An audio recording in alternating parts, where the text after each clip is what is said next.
A mí me gustaría, de veras me gustaría muchísimo, que más allá de los bocetos cómodos o del simplismo interesado de los Juan Ramón Rayo y de los Pablo Iglesias, eh, que la gente conociera qué es realmente el capitalismo, cómo surge, cuáles son sus ventajas, sus desventajas, qué teóricos cobija, qué alternativas viables hay a él, cuáles son sus formas hoy, porque sus formas son desde la tienda de mi abuela, donde yo empecé a trabajar a los 7 años, la cedería La Princesa de doña Sofía Huerta Trejo, no, mi madre era Huerta Trejo, doña Sofía Huerta Pineda, no, Trejo de Huerta, claro, doña Sofía Trejo de Huerta, hasta Google.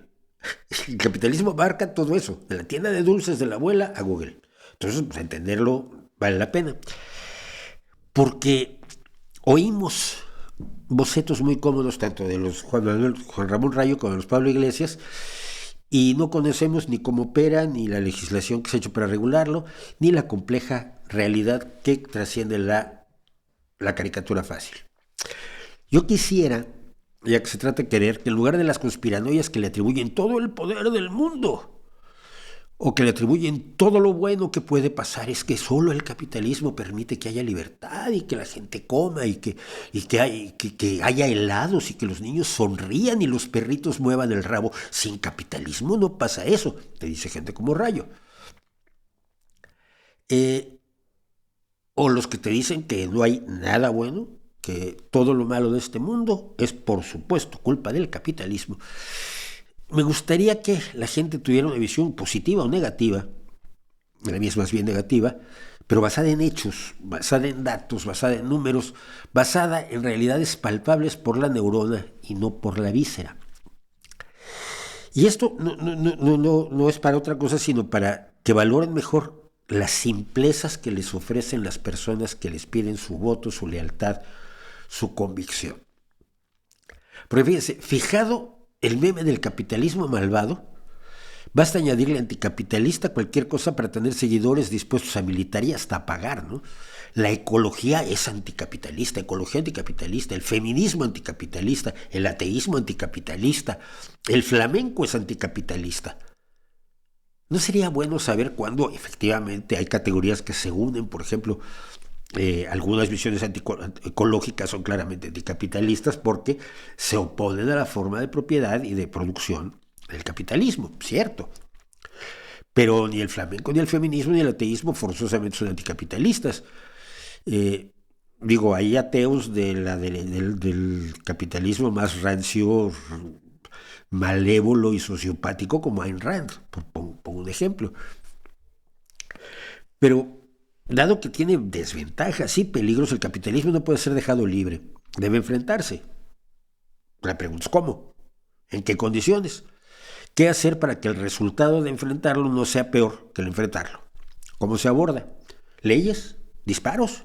¿Cátedras de filosofía y de políticas bien pagadas? ¿Sindicalismo? ¿Todo junto? ¿En qué proporciones? ¿Cuándo y cómo?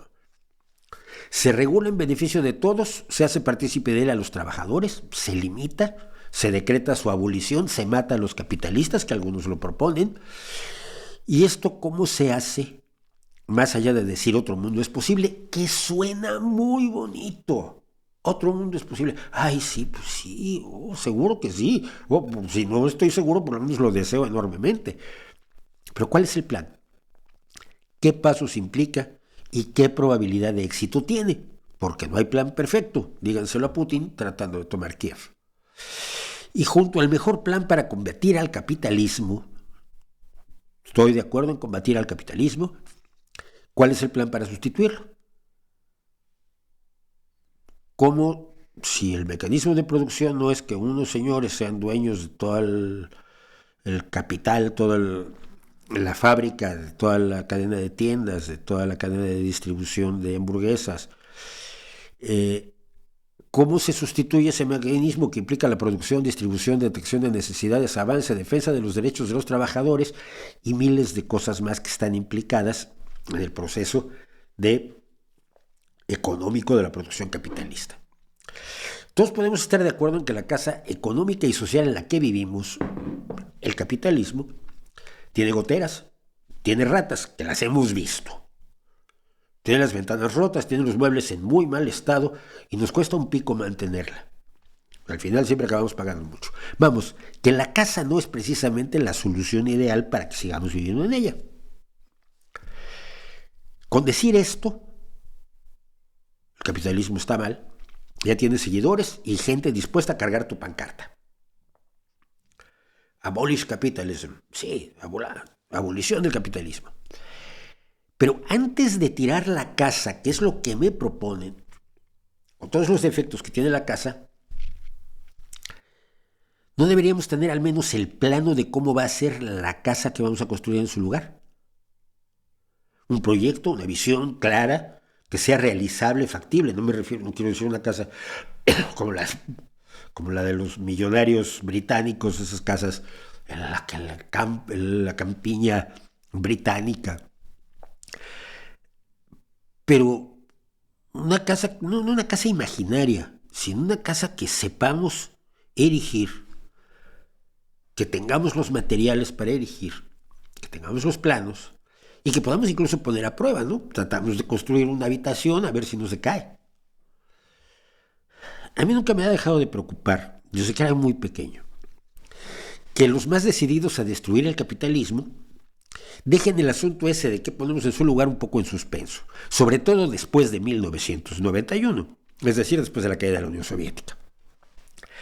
Hacen referencia a esos experimentos que en realidad no dieron los resultados que se esperaba, ojalá los hubieran dado, pero no. Y me resulta más preocupante que quienes afirman que son expertos en sociedad, en economía, en ciencias políticas, en filosofía, etcétera, etcétera, no se han ocupado, y hablamos desde 1991 hasta hoy, que tenemos 31 añitos, ya somos mayores, en proponer una solución que no sea una variante de los experimentos que ya fracasaron, es decir, el experimento chino, que acabó convertido en un capitalismo horroroso, depredador de otras sociedades, pero al mismo tiempo de un autoritarismo bestial donde los trabajadores no tienen recurso ante el Estado, donde pueden ser explotados brutalmente en esas fábricas donde trabajan una cantidad de horas brutales al día y lo sabemos. Y eso era un Estado que iba a ser para los trabajadores. O el resultado de la Unión Soviética, de los distintos países de la Unión Soviética que salieron escaldados, tanto las 15 repúblicas que pertenecían a la Unión Soviética como los países satélites, Bulgaria, Hungría, Polonia. Eso es lo que nos están proponiendo cuando dicen vamos a destruir el capitalismo. Espérate. Antes de destruirlo, ¿no deberíamos tener una casa un poco mejor? Porque esa tampoco salió tan bien. Y está muy mal decirlo, está muy mal atacar el fracaso rotundo del proyecto marxista.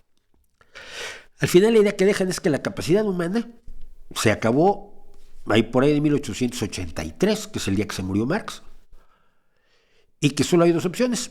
El capitalismo, que evolucionó a su manera, más o menos a troche y moche, sin un proyecto claro, aunque los conspiranoicos crean que fue armado por los malos, y una opción teórica llena de agujeros que en la práctica no ha sido demasiado útil, que ha causado una enorme tristeza, grisura, falta de perspectivas, falta de libertades, falta de emociones, falta de defensa de los derechos más esenciales. No damos para más.